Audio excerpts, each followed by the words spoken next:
तर हे बघा, ह्या बनवल्यात मी साबुदाण्याच्या चकल्या, उपवासाच्या चकल्या आहेत.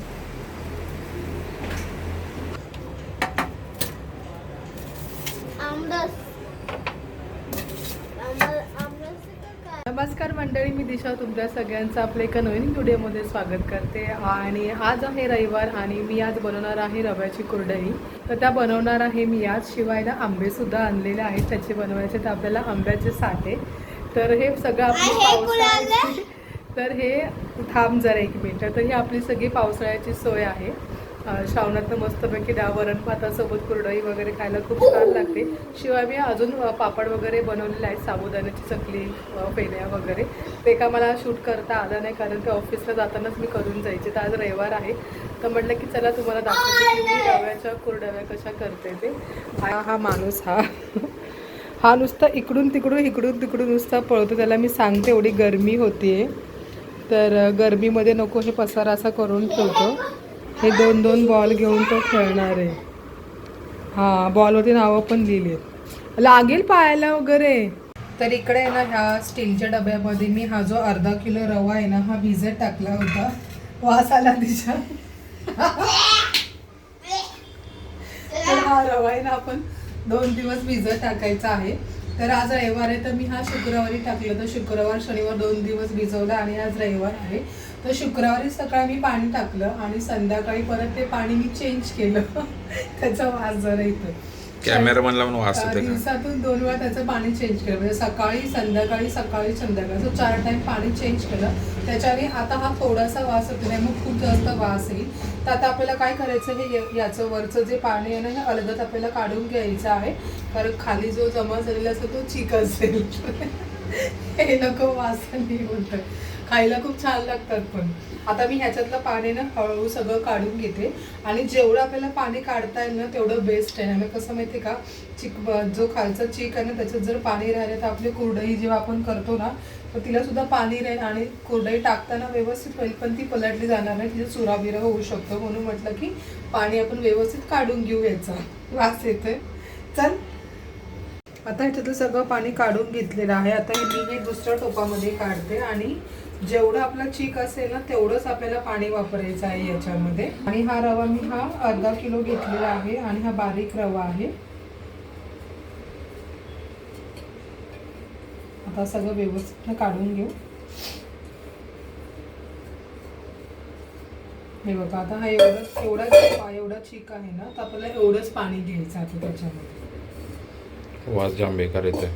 तसाच येतो त्याला वास, उगवलेलं असतं. आता इकडे आपलं पाणी तापलं, ह्याच्यात थोडं मीठ टाकूया आपण.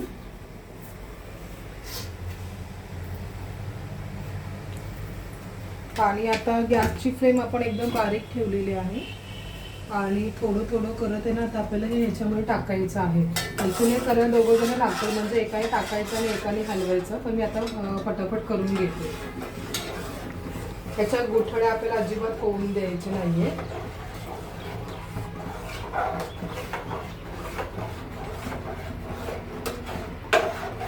स्टार्टिंगला आपल्याला पहिल्या सगळ्या गोठड्या मोडून घ्यायच्या जर झाल्या असतील तर.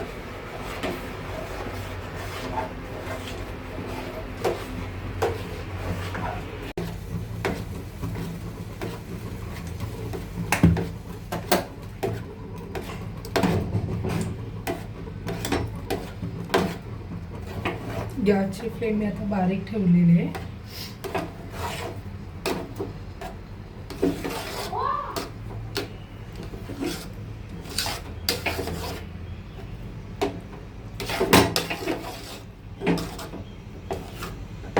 आता जे आपलं उरलेलं पाणी होतं ना, ते आपण थोडंसं असं वरून टाकून घेऊ. आणि आता हे सगळं व्यवस्थित मी बघा असं एक साईड करून ठेवलेलं आहे व्यवस्थित. आता याला झाकण ठेवून आपल्याला आहे ना 25 मिनिटं छान वाफवून घ्यायचं आहे. पण मध्ये मध्ये आपल्याला 2-2, 3-3 मिनिटांनी आहे ना ह्याला असं हलवत राहायचं आहे. ह्याला आता वाफ लागून घेऊ आपण. आणि आमच्याकडे गेलेली आहे लाईट. लाईट पण गेली त्यामुळे आता आम्हाला सगळं काळं दिसतंय. आंबा पोळी सुद्धा करायची, पण आता लाईट गेली. बघू तरी पण आता नको राहून द्या आंबापोळी. नाही होईल नाही, तो लाईट लगेच येईल आता. आणि अजून काय काय बनवलं दाखव. थांबा दाखवते. तर हे बघा ह्या बनवल्यात मी साबुदाण्याच्या चकल्या, उपवासाच्या चकल्या आहेत ह्या एक दिवस अजून वाढायचे कारण ना काल खूप आभाळ भरून आलं होतं म्हणून उन्हात ठेवल्या नाही, आता उन्हात ठेवल्या होत्या. आणि ह्या बनवल्या आहेत साबुदाण्याचे पापड आणि चांगले वाळलेत म्हणून पिशवीत बांधून ठेवले. अजून मी जास्त जास्त नाही केले, थोडेसे बनवलेले आहेत. तर एकदम तळून दाखवेन मी कसे झाले ते. तर इकडे आपलं तोपर्यंत हे शिजतंय ना तोपर्यंत म्हटलं आंबे पण कटिंग करून घेते. पटापट आपल्याला आंबा पोळी पण टाकते कारण ऊन आता येत चाललंय बघा. मस्त की रसरशीत पिवळा असा पिकलेला आंबा आहे. दिशांक खातो का आंबा हा? ते आपले कर्जतचे आंबे आहेत त्याच्यामुळे थोडेसे ना आतून, पण आपल्याला आंबा पोळीसाठी हेच बेस्ट आहे. त्यांना आंबट गोड आहे ते आंबे ऍक्च्युली. आपल्या इकडचे कसे रायगड किंवा आपला सॉरी देवगड किंवा रत्नागिरी साईडचे ते आतून कसे आंबे ऑरेंज असतात आणि तसे नाही. इथे मला बघा पातळ पिवळे दिसते. दिशांकला आता हे देते जरा दोन खायला. दिशांकच्या तोंडाला सुटलंय पाणी. हे घे. काय बोलायचं आणि काय चालायचं. आणि हा आंबा दिसतानाच वेगळा दिसतो नाही बघा ना, ह्याचं साईज वगैरे ना, आकार उकार सगळं वेगळा दिसतो ना. आता हे ना सगळं एकदम कापून घेते आणि आपण चाळलेली पटापट ते किसून घेऊ. तोपर्यंत लाईट सुद्धा आहे. लाईट नाही सोन्या, लाईट पण येईल. मग तोपर्यंत आपण मग मिक्सरला थोडंसं फिरवून घेऊ. ऍक्च्युली आंब्याना बाहेरून तयार दिसतात पण आतून आतून थोडे कच्चा हे दिसतं. हे बघा हे आहे थोडं, हा कमी लावेल.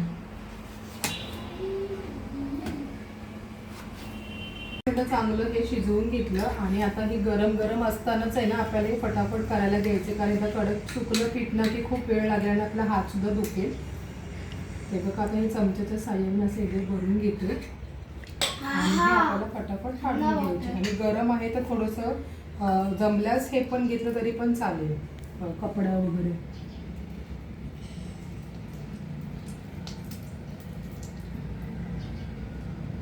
भारी पडतात. हे बघा माझ्या बघा थंड होतं. हे बघा थंड होतं. थंड पिया, थंड होतं पिया, फ्रेश व्हा. कला थंड होतं. बबल्या ए बबल्या.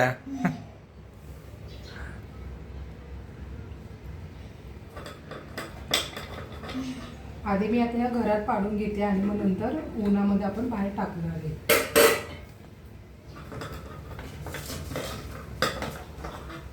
आणि हे जाड पातीचंच घेतलंय मी जेणेकरून हे सुकले होते अजून जास्त बारीक होतात. पण तो खूप जास्त सारण घेतलं असं मला वाटतं. दिशा काय हे सारण खूप जास्त घेतलंयस. हे हे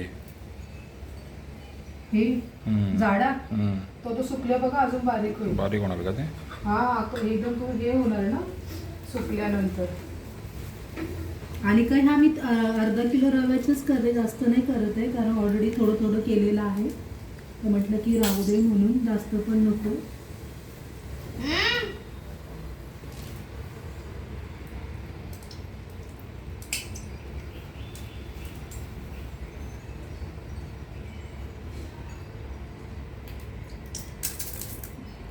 आवाज कसा येतोय?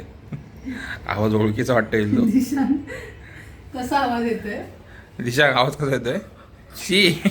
आपल्या हे बघा ह्या कुरडयांमध्ये काढून घेतलंय आणि फक्त मी अर्धा किलोच्याच केल्या आणि म्हटलं की आधी पहिला आपण बघू कारण आता मध्ये पाऊस वगैरे खूप पडतोय तर बघू जर मध्ये पाऊस नाही पडत तर आपण अजून 1 किलो वगैरे करू. आता ह्या मी जरा उडत वाळत टाकायला ठेवते आणि आपल्याला आता आंब्याचे पोळे सुद्धा करायचे तर म्हटलं की चला तर आंबे पण पटापट किसून घेऊ. लाईट सुद्धा आली. त्याचा अंदाज चुकला ना आपला?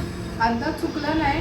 मी आधी कारण कसं हे तर कधी खातच नाही तर म्हटलं की मीच थोडं खायला काहीतरी बनवत राहावे म्हटलं थोडंसं श्रावणामध्ये वगैरे खाण्यासाठी. आता आम्हाला पण अशी अर्धा किलोमध्ये आपल्या 15 ते 16 जेमतेम होतात म्हटलं तर 1 किलो अजून करून आणि ह्या कशा मी जरा जाड पाडल्या तर अजून थोडं बारीक पाडल्या असताना म्हणजे छोटं की त्या अजून वाढल्या असतात पण ठीक आहे. आता जाड वाढल्या की कसं माहिती आहे का ह्या सुकल्या की अशा आकसणार दिशांच्या अगं म्हणजे तुम्हाला आता जेवढे जाड दिसत तर एवढे जाड पण दिसणार नाही. त्यामुळे बारीक शेवग्याने न पाडता जाडनेच पाडायचे आपल्याला.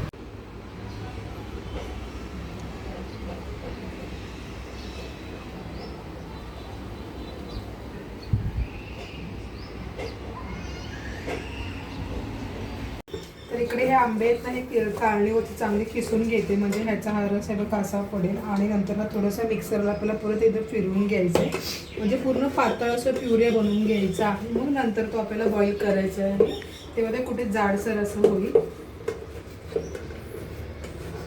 वास चांगला येतोय. आंबट आहेत का पण? वास चांगला येतोय पण आंबा आंबट आहे. आंबट आहे का? तुला साखर थोडीफार मी तर टाकावं. यावेळेस काय आंबे खाल्लेच नाही, मला नुसतं तोंड आलं होतं. जेवायला पण व्हायचं नाही पण पूर्ण 15-20 दिवस. एक पण आंबा नाही खाल्लं ना मी. खाल्लं ना स्टार्टिंगला. एकच खाल्ला असेल तो पण, ते पण मला झोंबायचं एवढं तोंड आलं होतं मला. काजू खाल्ले होतेस ना त्याच्या अगोदर. हा, गरमीचं पण झालं होतं आणि मध्ये अशी काजू पण खाल्ले, त्याच्याने पण ते तोंड आलं होतं.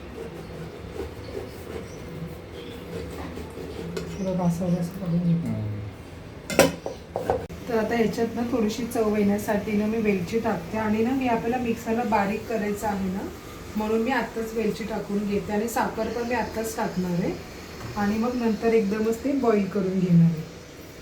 तर ही थोडीशी वेलची म्हणजे छान असं सुगंध सुद्धा येईल आणि स्वाद सुद्धा छान लागतो आपल्या टोप भर झाला ना, आंबा. पूर्ण टोप भरला ना. हो. किती किलोचा आहे? आपण 1 डझन आंबे घेतले होते. आंबे मोठे पण होते ना.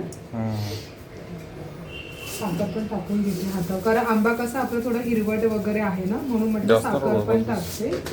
जास्त तर करू. आणि आता हे ना मिक्सरला वाटून घेते.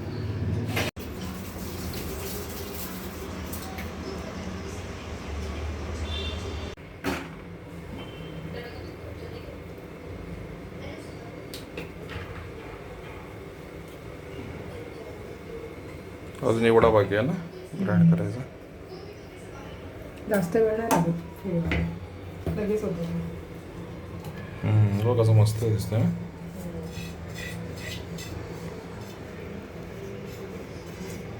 म्हणजे कसं होईल, साखर टाकण्याचं कारण हेच जरासं आंबट गोड असं छान होईल ना चवीला. कारण आंबा खूपच आंबट आहे आता. ते खाऊन बघितलंय ना.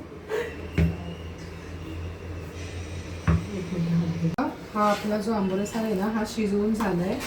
हे बघा छानपैकी. इथे थोडीशी साखर पण टाकलेली आणि मस्त आंबट गोड असं झालंय. आता ह्या प्लेट जे आपण ताट घेतलेत ना, ह्यांना छानपैकी आपण तेल लावून घेतलेलं आहे. आता ना पेल्याच्या साह्याने मी ओतते, कारण की कढई डायरेक्ट ओतता येणार नाही ना. त्या स्पूननी पण येईल ना ते. नाही येणार. कसं येईल का? बघ येणार.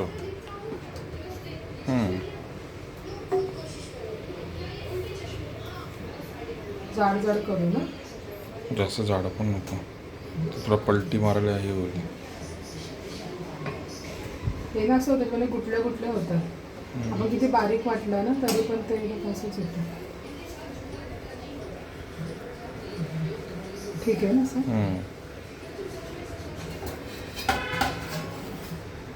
खूप जास्त काटं लागते. मग तेच तुला बोलतो मी.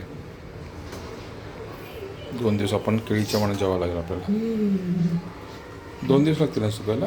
2-3 जेवढं दिवस जास्त सुकू ना तेवढं छान राहील. मला कसं बुरशी पकडू शकते ना. आणि मला वाटत नाही आपण बोलतो वर्षासाठी दिशांचे बाबा रोज खाऊन खाऊन ते लगेच संपवून टाकतील. चव लागली की ते खातच राहतात.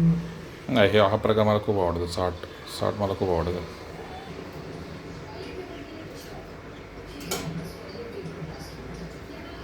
थोडंसं घट्ट करते ना.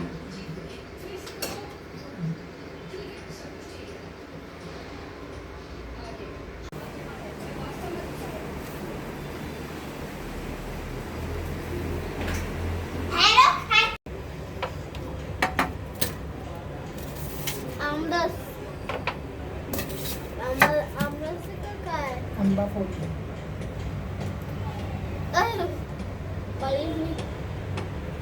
तर हे बघा इकडे मस्त कडक गॅलरीमध्ये आमच्या बेडरूमची गॅलरी आणि इकडे कडक ऊन आलेलं आहे. तर आता या उन्हामध्ये आंब्याचे साठे पण चकल्या आणि आपल्या ज्या कुरवड्या आपण काही केले ते सगळ्या वाळत टाकलेल्या आहे. तर हे मला तेच म्हणतं की कोणी बघितलं तर म्हणतील हे गावाला आलेत का. तर मग गावाला जाऊ शकत नाही, पण आपल्या इथं ऊन जास्त येतं म्हटलं तर आपण इथे सुद्धा हे पदार्थ करू शकतो. म्हणून सुट्टी असली किंवा नसली का प्रत्येक टायमाला मी हे बनवतच असते. तर आता माझे साठेसुद्धा झालेले, कुरडंसुद्धा आपल्या छान वाळत आहेत. तर मग आता बघू आपण सुकल्यानंतर आपल्या कुरड्या तळल्यानंतर किती साऱ्या मोठ्या होतात आणि साठे पण तुम्हाला मी दाखवेन. आंब्याची पोळीसुद्धा बोलतात किंवा आंब्याचे साठेसुद्धा बोलतात. तर आता यांना सुकायला ठेवूया आणि आता आपण हा व्हिडिओ इथेच थांबूया. तर मंडळी तुम्हाला हा जो आपला वाळवणाचा व्हिडिओ आवडल्यास नक्की आपल्या व्हिडिओ लाईक करा, शेअर करा आणि सबस्क्राईब करायला विसरू नका. तोपर्यंत अशाच नवीन व्हिडिओ घेऊन पुन्हा भेटू. तोपर्यंत बाय.